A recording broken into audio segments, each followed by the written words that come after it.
Hi friends, welcome to Yadnya investment academy. So आज हम बात करने वाले हैं एफआईआई फ्लोज के बारे में। कौन से सेक्टर्स है जहां पे एफआईआई फ्लोज काफी अच्छे रहे, कौन से सेक्टर्स है जहां पे एफआईआई का आउटफ्लो हमें नजर आ रहा है, एंड उसमें बहुत सारे क्वेश्चंस के आंसर शायद आप लोगों को मिल जाएंगे, क्योंकि बहुत सारे ईमेल्स हमें आ रहे हैं, बहुत सारे messages on our website investedna.in, जहां पे हम डायरेक्ट मैसेजेस आप लोगों के साथ शेयर करते हैं। तो वहां पे भी लोग पूछ रहे हैं एफएमसीजी क्यों अच्छा नहीं कर रहा है, आईटी कंपनीज के स्टॉक्स क्यों नीचे आ रहे हैं, फार्मा कंपनीज के स्टॉक्स क्यों नीचे आ रहे हैं। सो शायद बहुत सारे आंसर्स आप लोगों को यहाँ पे इस वीडियो में वो मिल सकते हैं। सो आइए शुरू करते हैं।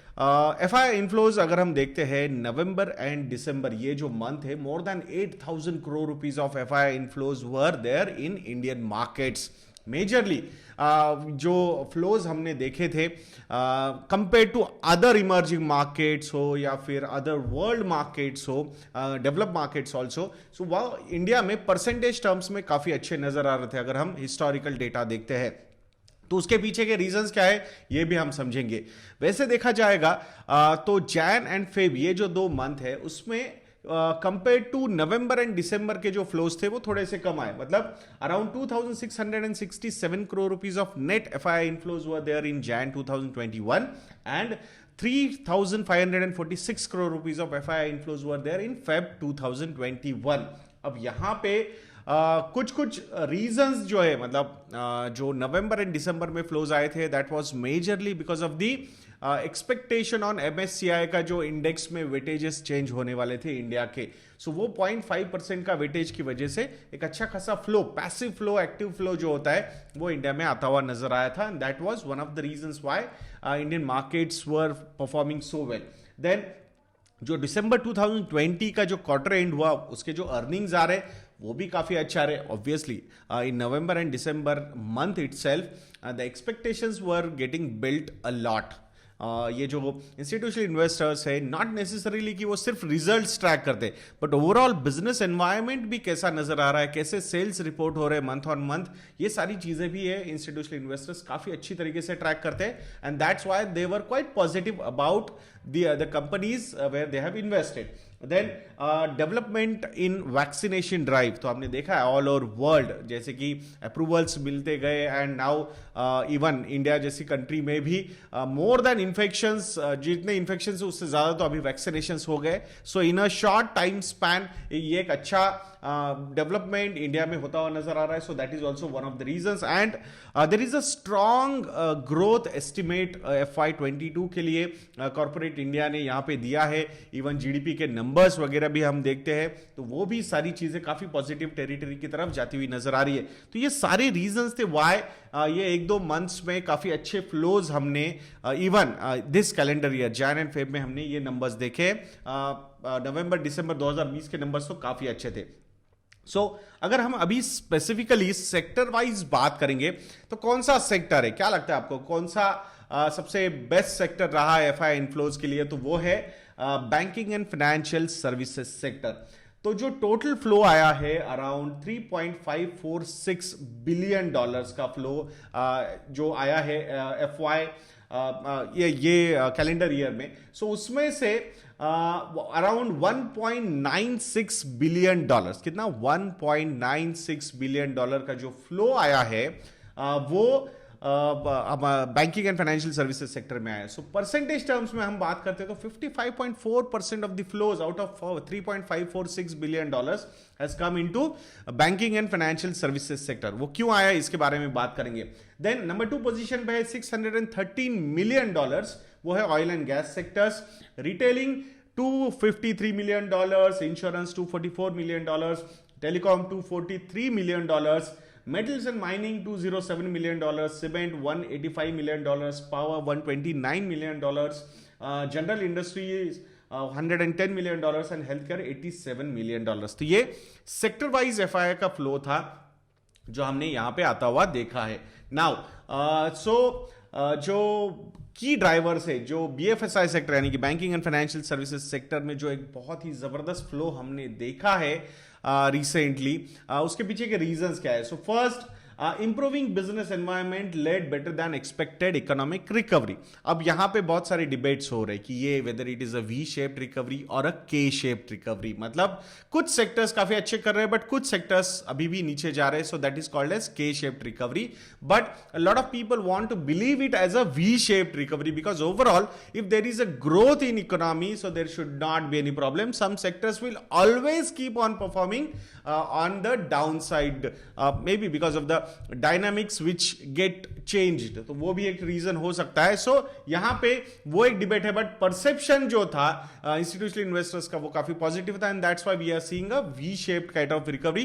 That's what they want to believe and that's why the flows are coming. Then favorable provisions in union budget made banking and financial services sector an attractive sector for investors. अभी इसमें अगर हम और ज्यादा देखेंगे, एनालिसिस करेंगे, तो जैसे कि बैड बैंक का जो कंसेप्ट आया, सो ये एनपीए का जो एक बहुत ही बड़ा मेस हो चुका है ऑलरेडी, तो उसको रिजॉल्व करने के लिए बैड बैंक का कंसेप्ट आया। मतलब जो एनपीएस है वो एक अलग इंस्टीट्यूशन में शिफ्ट किए जाएंगे एंड उस इंस्टीट्यूशन को अलग से चलाया जाएगा, सो दैट जो बैंक्स है, जो एनबीएफसीज है, वो अच्छी तरीके से अपना ग्रोथ बिजनेस पे कंसंट्रेट कर पाए और वहां से बिजनेस ग्रो कर पाए, रादर देन कि वो एनपीएस का मतलब कंट्रोल करने के चक्कर में ही, उससे पैसा वापस लाने के चक्कर में ही पूरा फंसे रहेंगे, and then ultimately it will impact the growth of the business. और बिजनेस का ग्रोथ रहेगा मतलब क्रेडिट ग्रोथ नहीं होगी, और अगर क्रेडिट ग्रोथ निगेटिव रहेगी या फिर स्लगिश रहेगी, सो उसका इंपैक्ट ऑब्वियसली इकोनॉमी पे रहेगा। So these are all cascading impacts which the government wants to control it now and shift the focus of businesses on growth rather than the conservative approach of just कि भाई जो भी है अपने पास वही बचा के रखो, ग्रोथ की नंबर्स पे ज्यादा ध्यान मत दो। So that is one reason कि ये बैड बैंक के कंसेप्ट की वजह से भी एक पॉजिटिव मोमेंटम सेंटिमेंट बैंक या फाइनेंशियल सर्विसेज सेक्टर में बिल्ड हुआ। The another reason, capital infusion of around 20,000 crore rupees in public sector banks, and that too with a commitment कि अगर और ज्यादा capital requirement आता है, so then government of India finance ministry will put more money into these PSU banks. So वो भी एक positive चीज market ने ली है यहाँ पे। And the biggest positive about this budget was privatization drive, specifically in the banking sector and insurance sector, जिसमें 2 PSU banks को प्राइवेटाइज किया जा सकता है, उनके नाम अभी तक सामने नहीं आए हैं, एंड 1 इंश्योरेंस कंपनी भी, general insurance company will get privatise. तो ये मार्केट ने काफी पॉजिटिवली से रिएक्ट किया है, and that's what we are seeing in the PSU stocks. एक वीडियो हमने ऑलरेडी अपलोड किया है जिसमें हमने बताया है कि why the PSU stocks are performing well, and आने वाले समय में भी वो काफी अच्छा बिजनेस कर सकते हैं। There is no business of government in doing business, so that's what the agenda of this government, that's is looking, and the market is treating it quite favourably. उस पर जो रिएक्शन है मार्केट के वो काफी अच्छे यहां पे नजर आ रहे हैं। देन आरबीआई की जो अकोमोडेटिव मॉनेटरी पॉलिसी है, यानी कि जैसे रिक्वायरमेंट है कि उसके हिसाब से हम बिहेव करेंगे, we are quite neutral on that particular thing. That's what the RBI is saying कि हमने माइंड बनाया नहीं हुआ है कि नहीं नहीं इंटरेस्ट रेट बढ़ाएंगे, जैसे एक बॉन्ड यील्ड बढ़ते हुए नजर आ रहे ओवरऑल वर्ल्ड में, but still I think RBI is quite accommodative on their stance, and that's why जो लिक्विडिटी लगेगी, कभी सक करनी पड़ेगी, कभी डालनी पड़ेगी लिक्विडिटी, तो RBI is ready to do that. Then banks are getting comfortable with their own COVID impact assessment. तो हमने देखा है हर एक बैंक जो सुप्रीम कोर्ट का डिसीजन आया था या मतलब इंटरिम डिसीजन, उसके वजह से हर एक बैंक प्रो फॉर्मा एनपीए के नंबर्स भी डिक्लेयर कर रही है, एंड वहां पे बहुत सारे बैंक्स में प्रोविजंस वगैरह ऑलरेडी वो उन्होंने कर चुके हैं, and that's why the banks are looking comfortable. अगर एनबीएफसीज की बात करते हैं, so they have reported lower than expected stressed loans, so that is a positive sign across Q3 FY21. so ये अगर हम चीज देखते हैं, so that is also giving a good signal towards banking and financial services sector.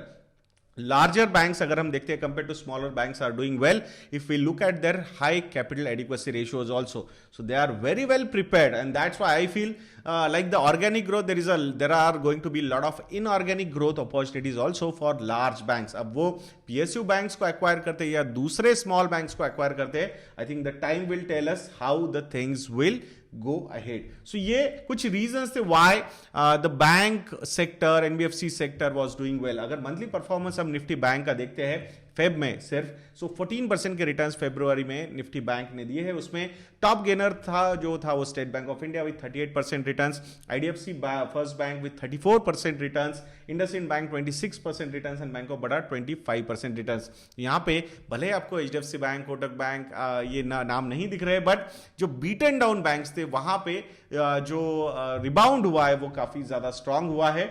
सो ये भी एक reason है, बट इसका मतलब ये नहीं है कि in any way I am telling you that go and invest in these 4 banks. It totally depends on your risk profile and understanding of that particular business. वैसे ही अपने डिसीजंस लेने चाहिए। If you want any help on these things, we have readymade portfolios, model portfolios on our website investindia.in। वहां पे जाके आप वो इन्वेस्टमेंट्स सब्सक्रिप्शन लेके इन्वेस्टमेंट्स कर सकते हो। नाउ देयर आर 4 सेक्टर्स जहां पे आउटफ्लोज भी देखे गए इन February 2021 this month. So FMCG sector is one sector जहां से $406 मिलियन, मतलब अगर इसको रुपीस टर्म में कन्वर्ट करते हैं तो क्लोज टू 3000 करोड़ रुपीस का आउटफ्लो एफएमसीजी सेक्टर से हमने फेब मंथ में देखा है। आईटी सेक्टर से $321 मिलियन का आउटफ्लो हमने देखा है, close to 2200 crore rupees. Auto sector से भी $145 मिलियन का आउटफ्लो हमने देखा है, it means close to 1100 crore rupees. And same pharma company से भी हमने $142 मिलियन का आउटफ्लो देखा है, so close to 1000 crore rupees. तो ये 4 जो सेक्टर्स है, FMCG, IT, auto and pharma, यहां से नेट आउटफ्लो दिखा है। And that is one of the reasons why these sectors or the companies in these sectors are underperforming compared to the bank nifty, banking sector or overall market. So ये reason है why, because institutional investors are feeling कि now we will go little aggressive on other sectors. Banking sector is the most aggressive sector in market. That's what I feel, and that's why we see 50-60% downside also and 100% plus upside also on that particular sector, and that's why it is a very very risky investment option. So that's अगर आपका high risk profile नहीं है, so definitely you should not try directly taking allocation into banking and financial services sector. तो यहाँ पे जो total FI inflow $2.9 billion हुए थे between October to Jan in these 4 sectors, तो वहां पे नेट यहाँ पे नेट आउटफ्लोज नजर आ रहे फ्रॉम दीज सेक्टर्स। सो ये सारे रीजन है why the sectors are feeling the pressure.